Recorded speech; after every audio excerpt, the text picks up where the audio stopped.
live long and prosper. So in this video series, I'm going to be talking through the social justice elements of every episode of the original series of Star Trek. The thing that inspired this project was actually a Fox News article which argued that Star Trek has in some way betrayed its traditional commitment to sort of political neutrality or middle ground by embracing progressive politics. In this series, we're going to see that Star Trek has always embraced progressive politics, and it's always been aspirational for social justice in various senses.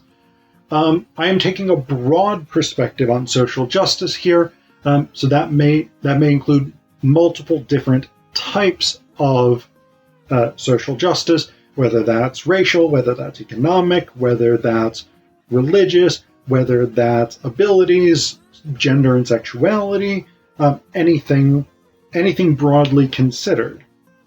I will go through every episode. Some of the episodes I will interview fellow Trekkies and talk with them about it. And then below, in the descriptions, I will give you additional information about the episodes, particularly their original air date, who wrote the screenplay, and who directed that episode. I also want to dedicate this series to my dad, Michael Allen Zapkin. He was an OG Trekkie from back in the day, and it was watching the original series with him that I came to love Star Trek. In this video, we're going to talk about Wink of an Eye. Another not amazing episode, in my opinion. So Wink of an Eye, basically, Kirk,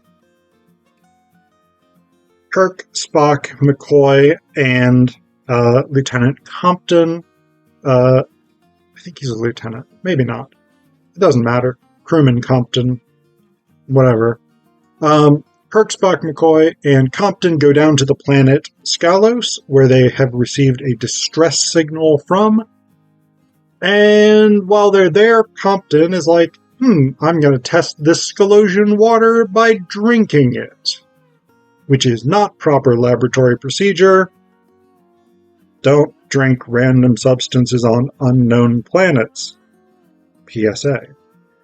So Compton then is like, oh, fuck, now I'm gone. Compton disappears. McCoy is like, holy fuck, he's gone. Kirk, Spock, and McCoy go back up to the ship, and they continue to hear this buzzing sound. Like, that's a big thing. They heard this buzzing on Scalos. They hear the buzzing back on the ship. Kirk then disappears after drinking some coffee. McCoy runs some lab tests on the coffee and is like, oh, the same crazy mineral that was in the Scalosian water is in Kirk's coffee. How could that happen? What Kirk realizes is that he has been accelerated.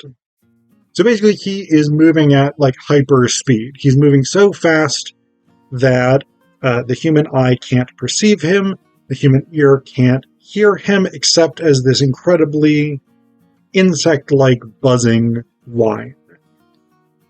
So he can't communicate with anybody in the crew. What he finds out from Dila, who's the leader of the Scalosians, is that the whole planet has been accelerated, basically. Like, they were having these issues.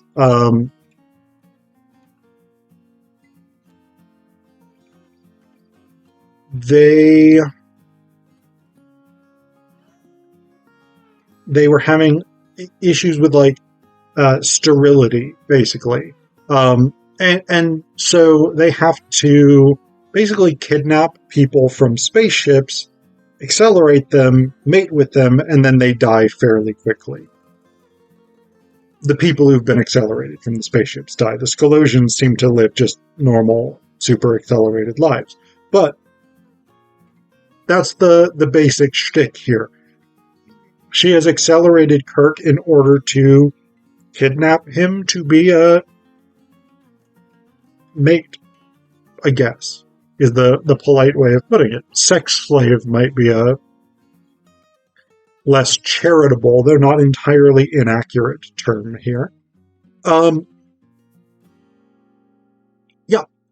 The Scalosians have also put a device on the Enterprise. They're going to deep freeze the Enterprise, basically, cryostasising everybody on board so that they can slowly thaw them out, I guess, and continue using them for mating, basically. So yeah, not great as a plan, but that's what they're all about. Kirk has to try and defeat them. He can't really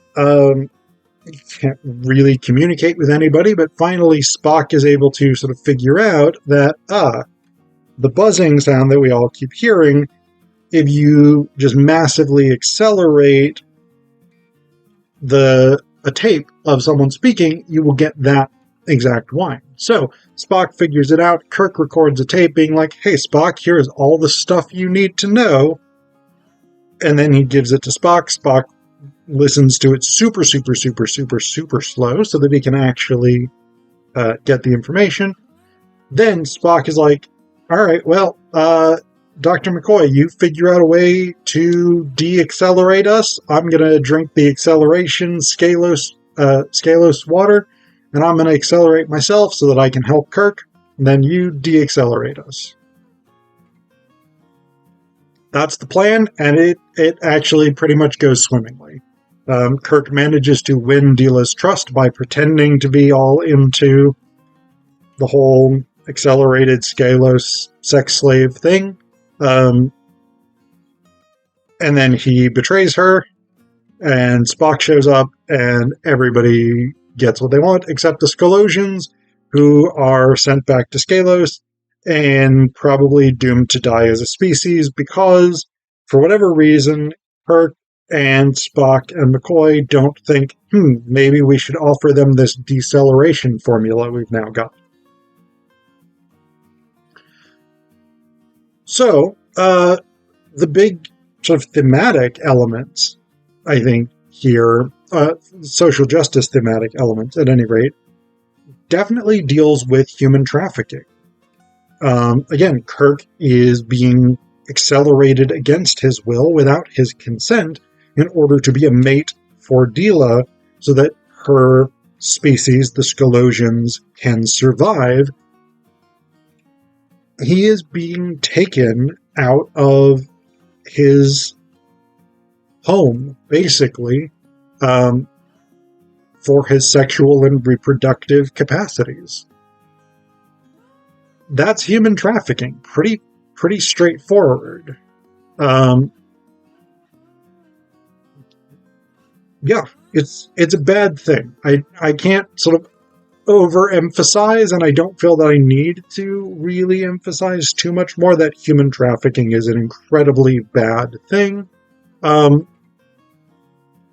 Scalosians do it not for pleasure, so it is worth, I guess, making that distinction, that oftentimes when someone is human trafficked today in the world we live in, unfortunately, when this happens, it is often for sexual slavery, for the pleasure of the people who are either doing the transporting or for their clients, or it is for labor purposes.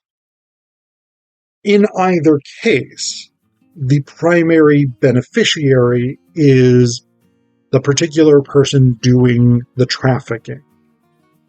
What we have in this case is a slightly larger, maybe more noble motive, in that the Scalosians cannot reproduce themselves. They cannot reproduce within their own species, and so they require outside genetic material in order to survive as a species. There is an argument to be made that it is slightly more noble to... No, I'm not even going to say that. I'm not even going to...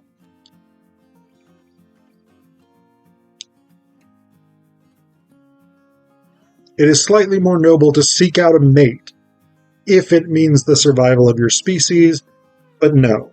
Still not okay. Human trafficking, no. That's all I've got.